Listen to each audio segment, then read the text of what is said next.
Good morning tenth class. इससे previous class में हमने 2.2 एक्सरसाइज की थी, उसका फर्स्ट क्वेश्चन कंप्लीट किया था। अब आज हम सेकंड क्वेश्चन कंप्लीट करेंगे। सेकंड क्वेश्चन कंप्लीट करने से पहले आपको एक फार्मूला जानना होगा। फार्मूला क्या है आपका कि HCF किसी भी दो धनात्मक संख्या है, कोई धनात्मक पूर्णांक संख्या है, उसका HCF इंटू उसका LCM दोनों का गुणनफल किसके बराबर होता है? दोनों संख्याओं का A इंटू B। ये आपका फॉर्मूला है। आपको इस फॉर्मूले को याद रखना है। जैसे कि फॉर एग्जांपल कोई भी दो संख्या है,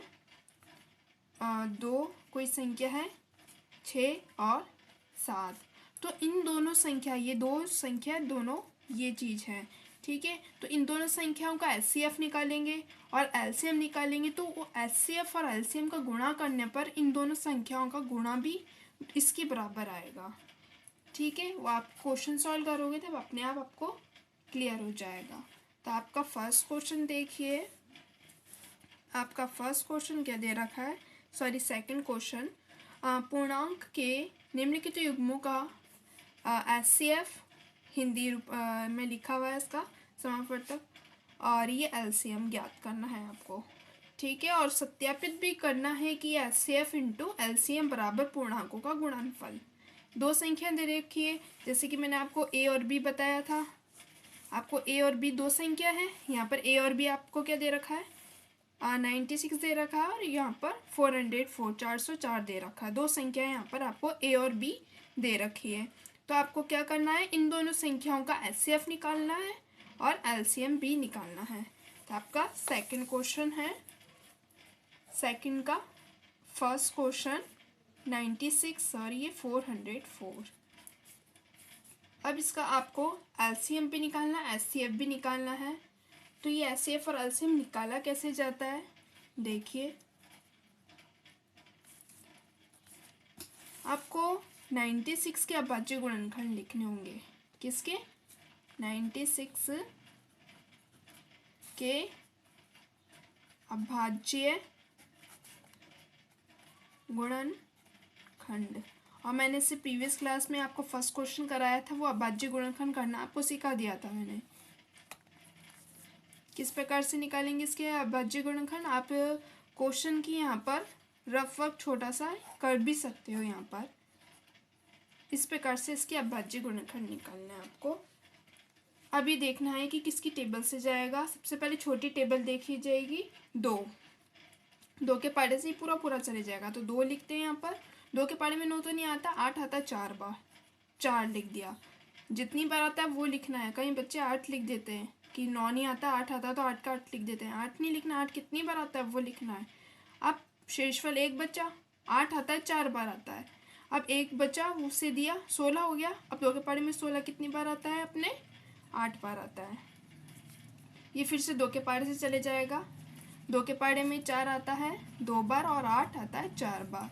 ये फिर से 2 के पाड़े से चले जाएगा 1 बार, और ये 4 2 बार। फिर से 2 के पाड़े से ये 6 बार चले जाएगा, ठीक है। और फिर से 2 के पाड़े में चले जाएगा ये 3 बार। अंतिम बार ये 3 के पाड़े में से ही जाएगा। तो इस तरह से आपके जो अभाज्य गुणनखंड कितने हो गए, ये जो भी लिखे हुए हैं ये साइड में सारे अभाज्य गुणनखंड है। कितनी बार 2 है, 1 2 3 4 5। कितना है, 2 की पावर 5। इससे मैं डायरेक्ट लिख रही हूँ 2 की घात 5। और एक 3 भी है, ठीक है। क्या है, 2 की घात 5 आपके आया है। अब उसके बाद आपको 404 का भी निकालना है। 404 के अभाज्य गुणनखंड इसी प्रकार से निकाला जाएगा। 404 का 2 के पाड़े से चले जाएगा, ये भी 2 बार 0 2। फिर से 2 के पाड़े से चले जाएगा 1 0 1, 101। अब 101 सिर्फ 101 के टेबल में ही आता है, तो ये 101 बार ही जाएगा, एक बार 101 के पढ़े में एक बार आता है। तो 404 के अभाज्य गुणनखंड कितने हो गए अपने, कितने हैं, 2 की पावर 2। ये मैं डायरेक्ट लिख रही हूँ, नहीं तो आपको ये पूरा लिखना होता है, कितनी बार है मल्टीप्लाई करके भी लिखा जाता है। मैं डायरेक्ट बार लिख रही हूँ कि कितनी बार है ये, 2 की पावर 2 इंटू 101। अब इसके बाद आपको HCF निकालना है। 96 404 का HCF, और वही चीज़ यहाँ LCM। अब आपको क्या करना है, अब HCF में क्या लिखना होता है कि जो कॉमन होता है, जो इसके अभाज्य गुणनखंड और इसके अभाज्य गुणनखंड में जो कॉमन होता है, जो इसमें भी है इसमें भी है, ये 2 की पावर है, इसमें भी है 2, इसमें भी है, दोनों में 2 है। लेकिन HCF में आप क्या लोगे, जो 2 की सबसे न्यूनतम पावर है, घात, 2 की न्यूनतम घात 2 है, ये 5 है, यहाँ पर 5 है, यहाँ पर 2 है, सबसे कम कौन सी हुई, 2 हुई, तो यहाँ पर इसका HCF क्या होगा, 2 की पावर 2। ठीक है, और इसमें 3 इसमें है लेकिन इसमें नहीं है, तो 3 को नहीं ले सकते HCF में।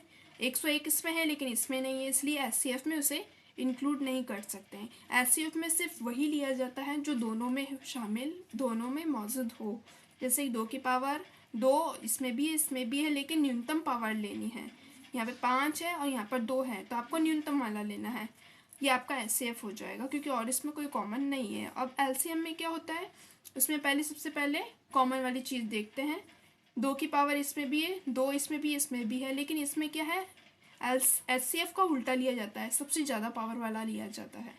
2 की पावर 5 लेंगे, यहाँ पर अधिकतम वाला लिया जाता है, इसमें न्यूनतम वाला लिया जाता है HCF में, और LCM में अधिकतम वाला लिया जाता है। 5, 2 की जगह 5, 2 की पावर 5 ली जाएगी, 5 बड़ा है क्योंकि।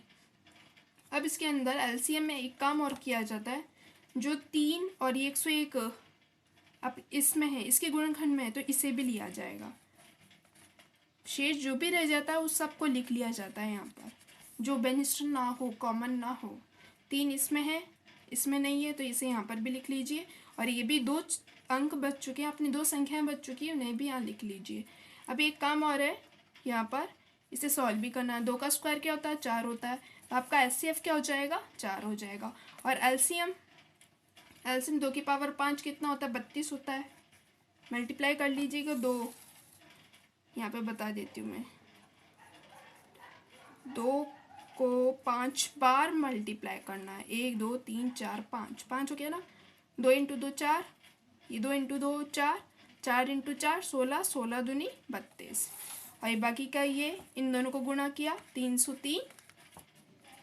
फिर इसको पूरा मल्टीप्लाई कर लीजिएगा आप। मल्टीप्लाई करने के बाद आपका LCM भी आ जाएगा।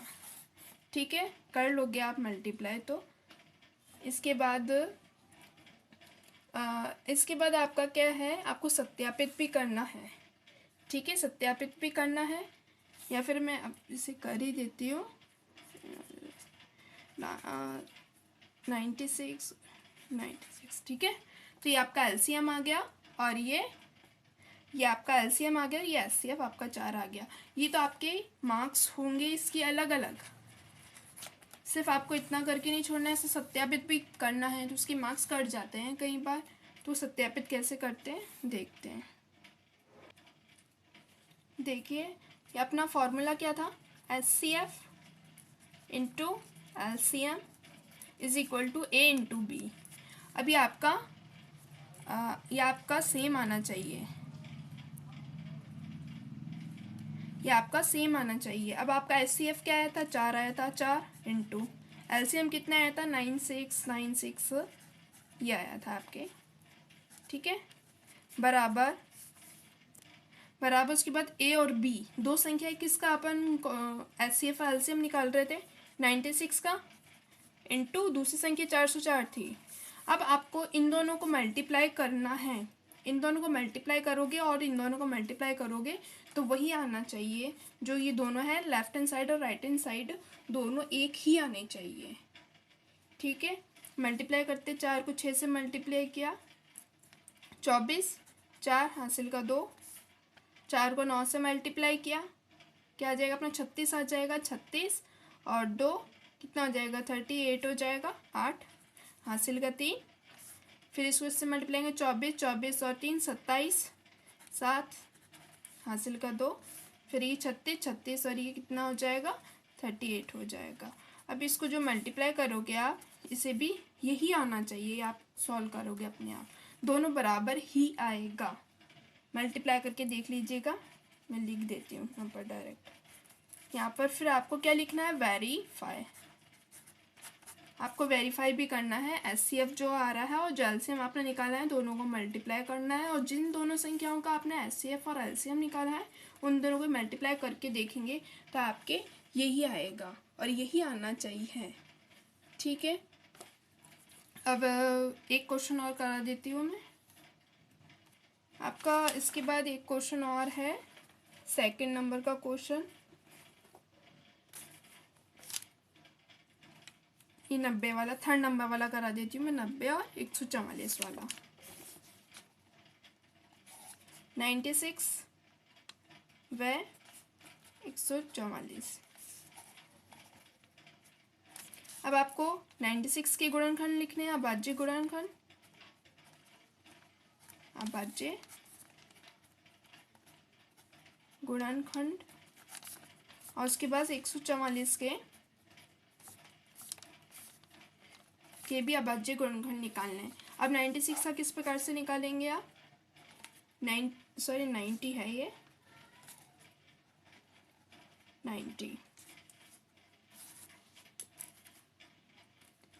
90 है आपका, ये 3 की टेबल से चले जाएगा 3 और ये 0, अगेन 3 की टेबल से 1 0, अब ये 2 की टेबल से जाएगा, कितना हो जाएगा 5 टाइम्स, और 5 की टेबल से जाएगा ये 1 टाइम्स।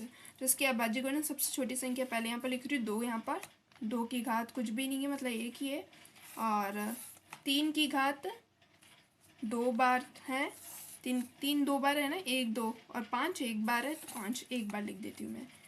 अब इसी प्रकार से आपको 144 144 का निकालना है, ये 2 बार चले जाएगा अपने, 2 7 बार, और ये 4 आता है 2 बार, अगेन 2 के पाड़े से जाएगा, 2 के पाड़े में 7 नहीं आता, 6 आता है, 3 बार आता है, और 1 हासिल दिया से 6 आता है ना अपने, तो यहाँ पर 7 दे रखा है, 1 से दिया 12 हो गया, 12 आता है 6 बार।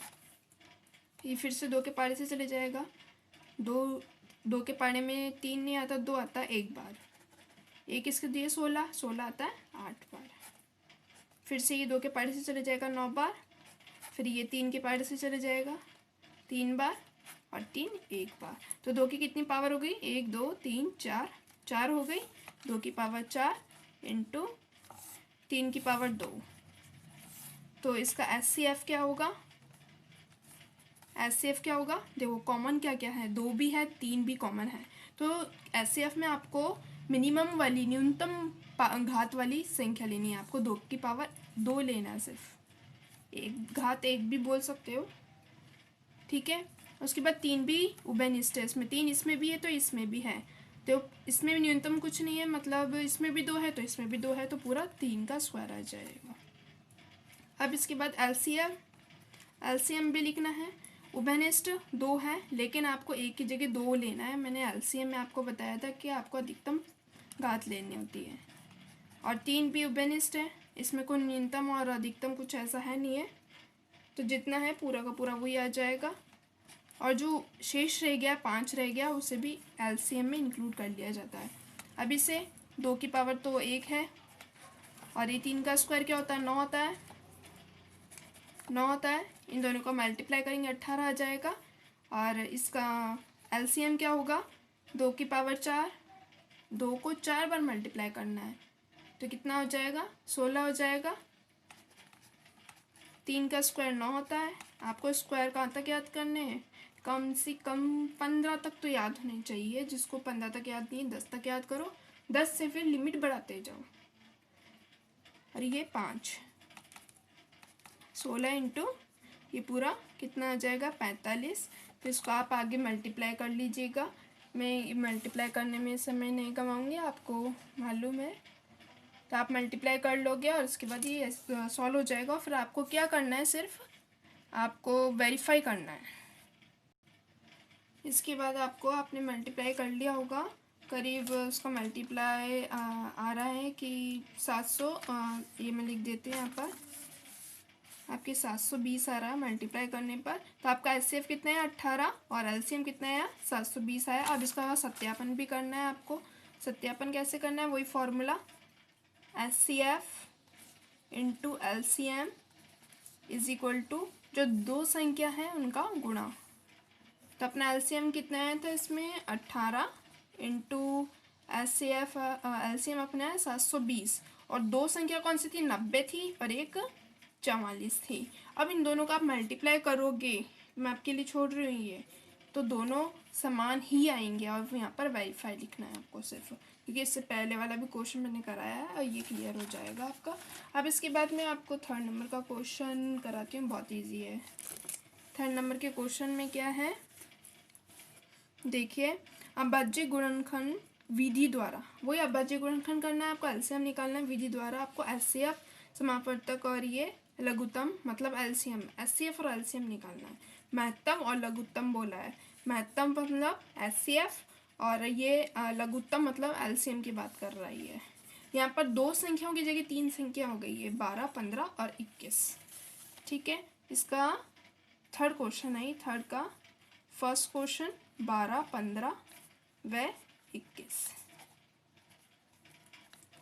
आपको 12 के, 15 के, 21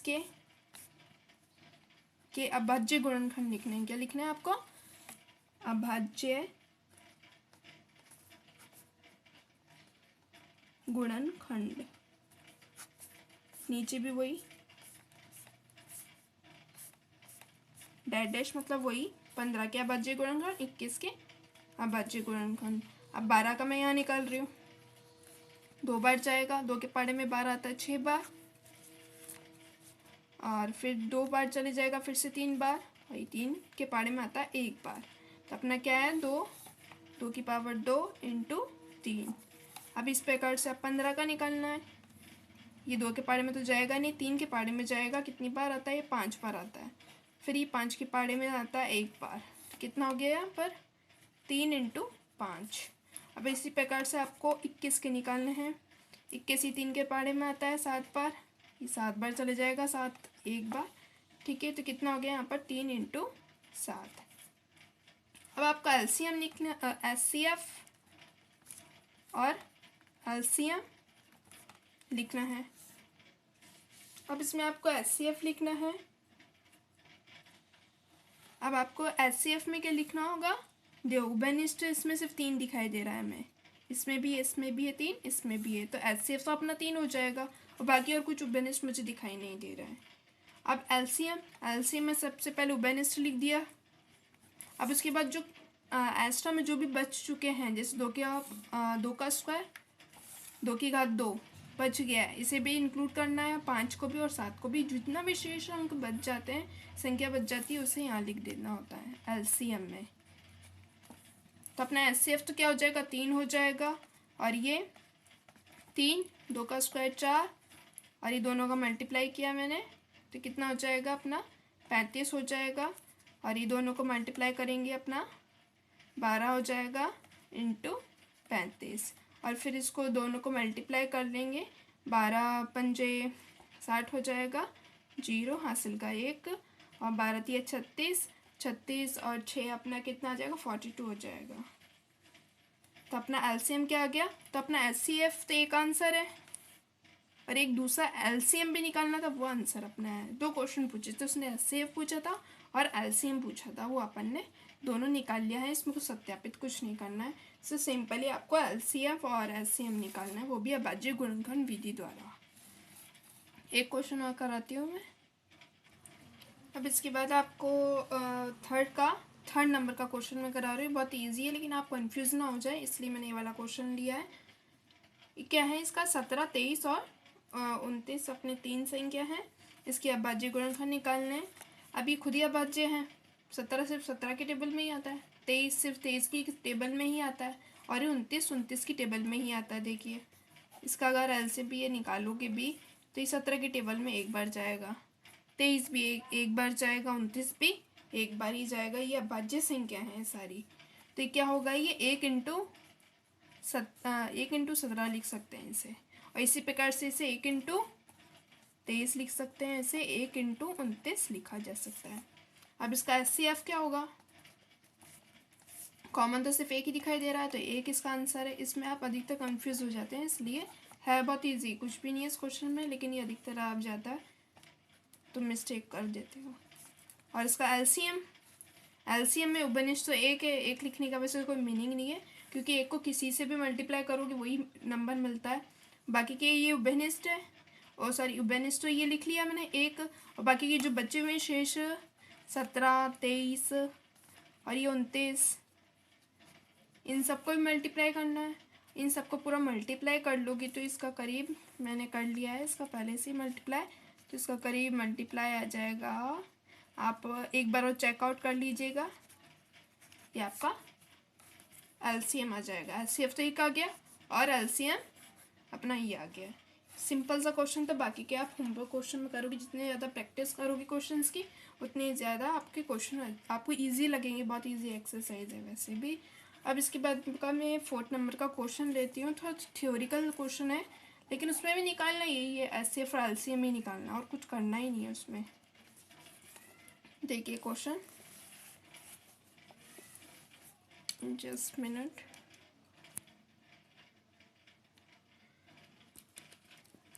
इसका क्वेश्चन देखिए क्या लिखा हुआ है। इसका 4th नंबर का क्वेश्चन देखिए, किसी खेल के मैदान के वृत्ताकार,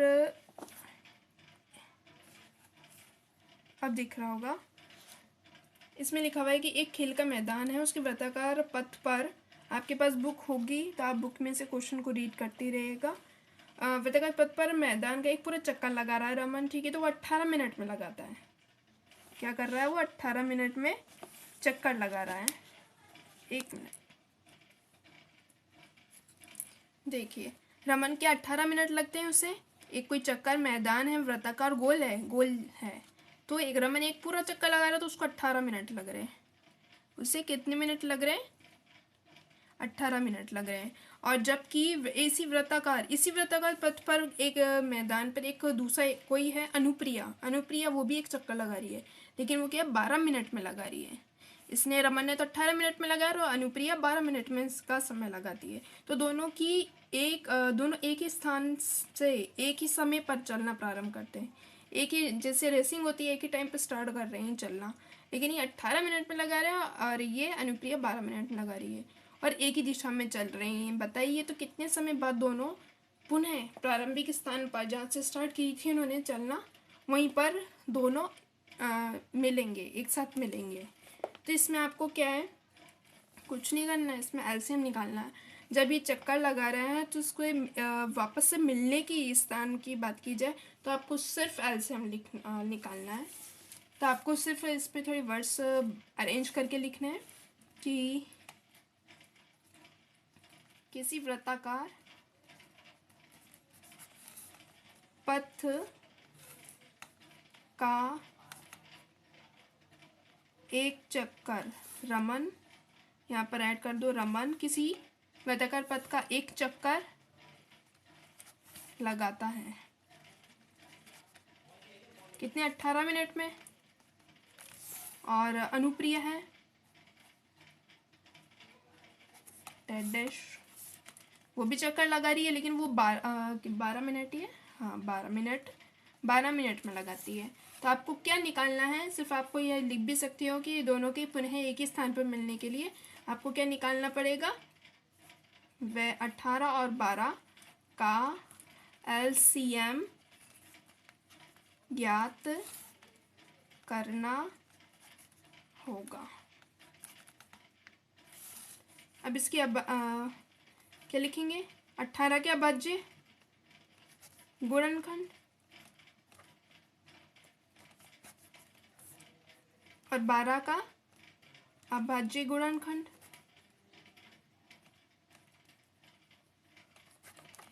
क्या हो जाएगा, आप ये रफली वर्क ही कर सकते हो। 18 दो बार चले जाएगा, 18 के पारे में सॉरी 2 के पारे में 18 तो आता है 9 बार, फिर 3 बार चले जाएगा। ये सॉल्व कर लीजिएगा आप, आपको सिखा दिया है मैंने। तो यहाँ पर क्या आएगा इसका 2 × 3 का स्क्वायर।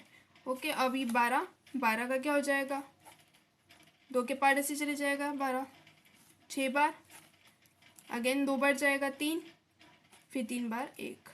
ठीक है, आपको मैंने अच्छे से सिखा दिया है। ये 2 का पावर 2 और इंटू 3 की पावर 1 ही है मतलब।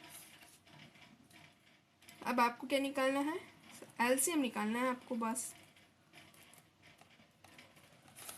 तो बेनिश तो अपना कितना है, 2 है, न्यूनतम पावर घात 1 ही होगी, और उसके बाद 3 भी है, और 3 की सबसे न्यूनतम आपको क्या निकालनी है, न्यूनतम 1। अब इसका एलसीएम निकालेंगे तो इसका पूरा क्या आ जाएगा, कितना आ जाएगा, 6 आ जाएगा। तो आपका क्या हो जाएगा, ये 6 तो सॉरी ये तो आपको एलसीएम निकालना है। तो हमने तो फिर उभयनिष्ठ सॉरी ये एचसीएफ नहीं, एलसीएम निकालना है हमें। तो इसकी पावर 2 हो जाएगी और इसकी पावर कितना हो जाएगी, 2 हो जाएगी। ठीक है, इसके पावर के 2 का स्क्वायर 4 और 3 का स्क्वायर 9, कितना हो जाएगा 36 मिनट में था। 18 भी अपना मिनट में था, 12 भी मिनट में था। तो आपका एलसीएम निकालना है अधिकतम वाला, मिनिमम वाला नहीं लेंगे, अधिकतम वाला लेंगे, और 3 की घात भी अधिकतम वाली लेंगे, और 2 का स्क्वायर 4 मतलब 2 को 2 बार गुणा किया, 3 को 2 बार मल्टीप्लाई किया, तो अपना ये आ जाएगा। सॉल्व कर लेंगे अपना आंसर, सिर्फ इसमें 36 मिनट होगा। अब एक क्वेश्चन और करा देती हूँ मैं, इसका लास्ट क्वेश्चन है, ये अपनी 2.2 एक्सरसाइज कंप्लीट हो जाएगी।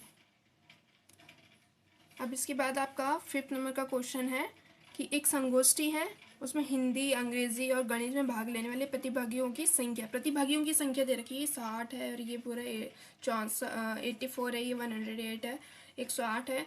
यदि कमरे मतलब 3 विषय हैं, उसके प्रतिभागी कितने हैं, उसमें पार्टिसिपेट करने वाले स्टूडेंट्स की संख्या दे रखी है ये एक तरह से। यदि कमरे में क्या है, बराबर संख्या के एक विषय के प्रतिभागी बैठाए जाए, मतलब एक कमरे में एक ही विषय के विद्यार्थियों को बिठाना, एक ही सब्जेक्ट के होने चाहिए, ये कंडीशन है। तो आपको आवश्यक कितने कमरों की आवश्यकता होगी, यहाँ पर न्यूनतम संख्या पूछिए। देखिए यहाँ आपको न्यूनतम संख्या पूछिए, इसका मतलब आपको एचसीएफ निकालना है। क्या निकालना है आपको, एचसीएफ निकालना है। इससे पहले वाले प्रीवियस क्वेश्चन में आपने क्या निकाला था, आपने एलसीएम निकाला था, अब आपको एचसीएफ निकालना है।